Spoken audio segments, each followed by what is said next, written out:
We are here in Maggie Valley, North Carolina for the 2025 McLaren F1 Owners Tour, and we are driving through the Great Smoky Mountains with a wide variety of cars, especially several McLaren F1s. And one of the cars that's joining us on the journey this week is chassis number 3, which is one of the coolest ones here.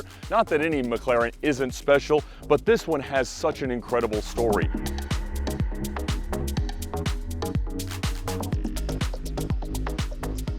The original owner of chassis number 3 was McLaren boss Ron Dennis. He would later go on to own several other McLarens, but the replacement for this car was actually supposed to be chassis 39, the Brazilian brown metallic over red with gold wheels car that we hope one day will be found in Mexico or wherever it's made its way to since then.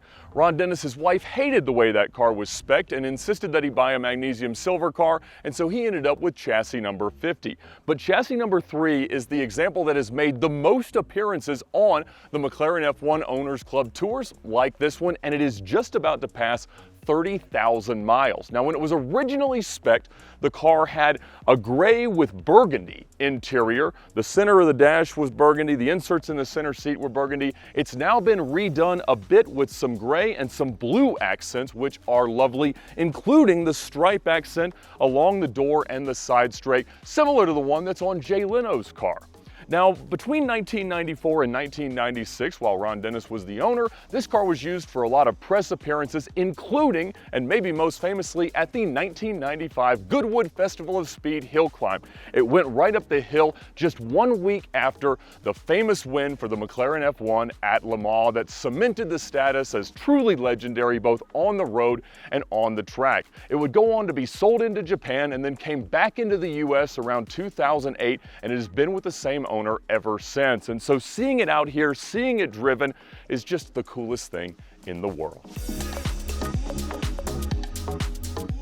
Now, as you look around chassis number 3, there are some very, very special things and some interesting distinctions from some of the later cars, including the location of the radio antenna in the engine bay. And this car, because of how many long drives it's been on, actually has an extra GPS antenna that gets wired through also in the engine bay, where they've cut into the carbon fiber to make it fit so perfectly. Now, that was necessary and continues to be necessary because the glass of the F1 and the way that it's constructed makes it almost impossible for your cell phone or a GPS to work in the cabin of the car.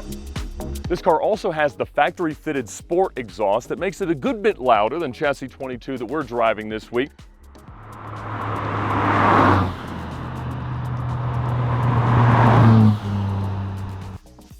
Now, of course, we love a car with a great story, and one of the coolest stories about this car's history is that after Ron Dennis sold it to an owner in Japan, it was actually as a gift. And a mother was bribing her son to break off his engagement to a woman that I guess she didn't approve of, and he accepted that. I guess broke off the engagement, got the car, and enjoyed it for several years in Japan. Now, one of the greatest McLaren F1 stories to come out of the United States is actually represented on this tour by this singer, and that is because the car is actually at the Peterson Museum right now. It is a magnesium silver McLaren F1, one of the 7 Ameritech chassis. It was the car that was very famously crashed by Elon Musk. Now, the owner bought it directly from Elon Musk and picked it up at his house. He still owns it to this day. But of course, back then, there wasn't much data on Carfax. There was no VINwiki app. And so he did not actually know that the car had been crashed by Elon Musk until years later when he would read Elon Musk's biography. And so that didn't really interfere with his ability to enjoy it. But what did interfere with that was a couple of years later, after the purchase in 2007, in 2009, the car caught fire while he was driving it. There are some spectacular photos of plumes of flames and smoke bellowing out of the car. But fortunately, as with all of the McLarens that get damaged, the factory was perfectly able to bring it right back to perfection, and that is how it continues to exist. He's been on several of these tours in the US and in Europe in the car, put, I think he said, about 7,000, 8,000, 9,000 miles on it, and so it's great to see them being driven and enjoyed regardless of the crazy stories in their past. And of the Ultimate Series cars that are represented on this year's F1 Owners Club Tour, we have 3 P1s, all very interesting and very different, and all touched and modified by the team at Lanzante. And to keep all the cars on the road, we've got Matt from Lanzante here for the drive with us. Thanks for all the help. You're very welcome, Ed. Thank you. We've done a few interesting things to the cars since we've been here, but fortunately they've been pretty well behaved. They have. Ours gave us a comms fault that took the gauges out momentarily, but certainly didn't render it true mileage unknown.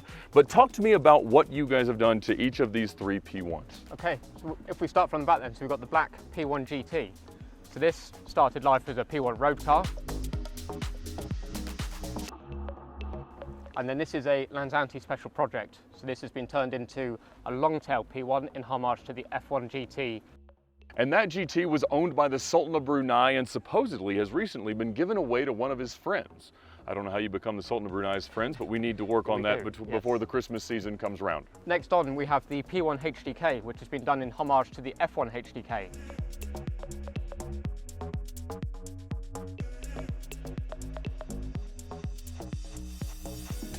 So as they did back originally, we are going to do 9 models of this, as they originally were done with the F1. So this is what we've done here. So it's the body of a P1 GTR, but with the base starting of a road car P1. So it is still road legal, but it has the body of a GTR and all the suspension, so it goes to center locks instead of the 5-stud, as you would normally see on a standard P1. And this one has been extremely well driven on several of these tours and different events, and it's got the Dimag carbon wheels and so many lovely accents that take it beyond what a normal P1 would be. Now that car is a 4-liter, is that correct? It is correct, yes. So the engine has been rebuilt by Cosworth on this, so it takes it from 3.8 to 4-litre. What's the power shift? So power shift is from a standard car, which is 903 horsepower. This takes it to 1,000 horsepower and 1,050 newton meters of torque. That is amazing. And seeing these things go down the road, so much presence, so much to it. It is a lovely thing to see in the convoy. Now this looks like a fairly regular P1, but it also went through your shop recently, is that right? It did, yes, correct. So this is a regular P1, as you said, but this has had a federalization done on it. So this was not originally a US car, but has been made to the US specifications that they had to come out of the factory as to be able to come in and certified in the US.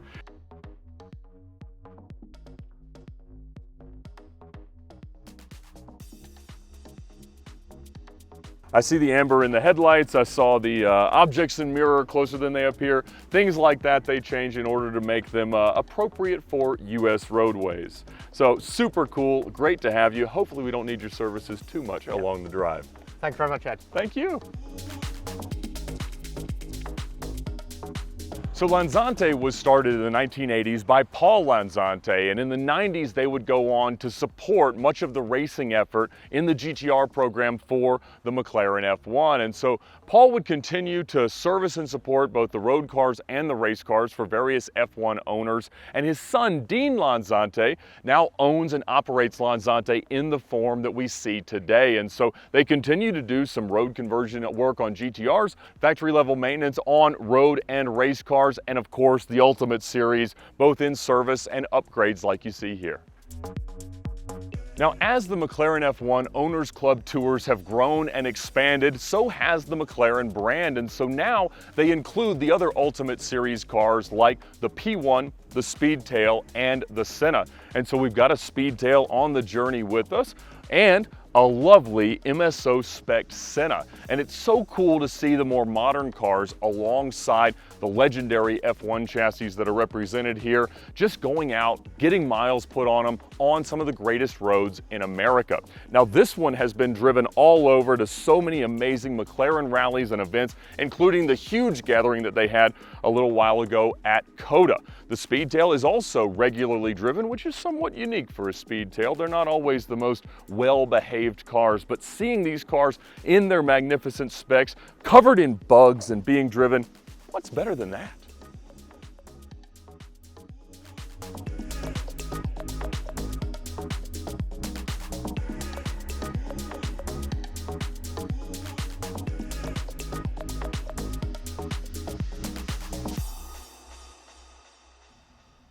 Our video content this week during the 2025 McLaren F1 Owners Club Tour through the Great Smoky Mountains is brought to you by Premier Financial Services. And we're grateful to Premier for their support of VINwiki since the very beginning, and even more so because they are how I manage to afford and float along in my dream cars. They help with the Mercedes, the Diablo, the Bugatti, everything, and maybe one day even one of these things. I mean, we may be far away from that day, but who knows? Because with Premier Financial Services, you'll have more buying power than you could possibly imagine. Their simple lease is the most powerful tool in the world of exotic car financing. You'll get all the benefits of a traditional finance arrangement, like the chance to accumulate equity, trade in and out at any time, and always know exactly where you stand thanks to the amortization table that they send you through every quote that they offer. And so regardless of whether you're buying right now or just want to understand what it's going to take for you to be qualified for their leasing programs, contact them now at the link in the description below to learn more about all the benefits of their simple lease, including the ability to minimize your sales taxes and get better tax treatment for small business owners,